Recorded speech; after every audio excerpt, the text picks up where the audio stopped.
The woman deliberately answered all the questions on the exam incorrectly. She had already secured a place at the military academy, so her test results didn't matter. But more importantly, she knew that the scheming girl would try to switch her test scores. So, to get back at her, she turned in a deliberately blank exam. In truth, the woman had been reborn. In her previous life, the scheming girl had stolen her scores and taken her spot at the university. That same girl went on to become a powerful CEO, while the real victim was left with no choice but to work as a car mechanic. Overworked and underappreciated, she eventually became seriously ill. When she finally learned the truth about her stolen exam scores, she tried to sue the scheming girl, but the case was dismissed due to how much time had passed. And what crushed her even more was that the person who had helped the scheming girl behind the scenes was her own ex-husband. Back then, her ex had used their marriage to access her personal information, which he then passed on to the scheming girl, helping her pull off the fraud. The betrayal and injustice were too much. The woman collapsed in shock and despair, but when she opened her eyes again, she realized she had returned to the past. The first thing she did was rush to get her ID and documents properly registered. Unexpectedly, her fiancé suggested she change her name after they got married. Thinking of how this very man had once teamed up with the scheming girl to ruin her, she tore up his household registration book in rage, and declared that she would never change her name,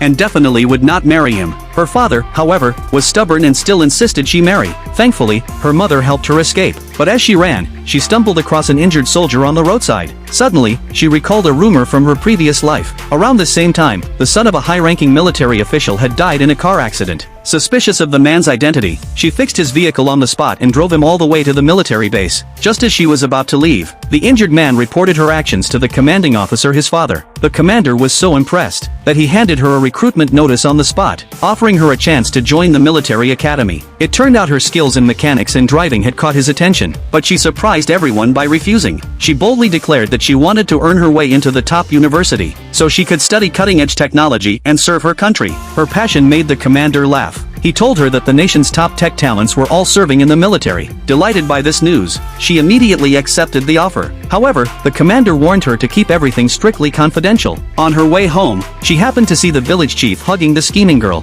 That's when it all clicked. The village chief was also part of the conspiracy against her. Clutching the military admission letter in her hands, she quickly formed a plan. When the National College entrance exam day finally arrived, she anxiously waited for the results of her military entrance test. That's when she ran into the scheming girl again. The woman immediately mocked her, saying someone with such poor grades wasn't even worthy of sitting for the test. But the scheming girl arrogantly claimed that her scores would be even better than hers. Once the girl stepped into the exam room, a familiar figure appeared, the soldier she had once saved. He brought the news: she had officially passed the military entrance test. Overjoyed, she threw her arms around him in excitement. The man blushed at her sudden hug, but she was already focused on the exam hall, her eyes filled with determination. As she picked up her test paper, memories of the injustice and humiliation from her past life flooded back. She turned her head and shot a fierce glare at the scheming girl. When the university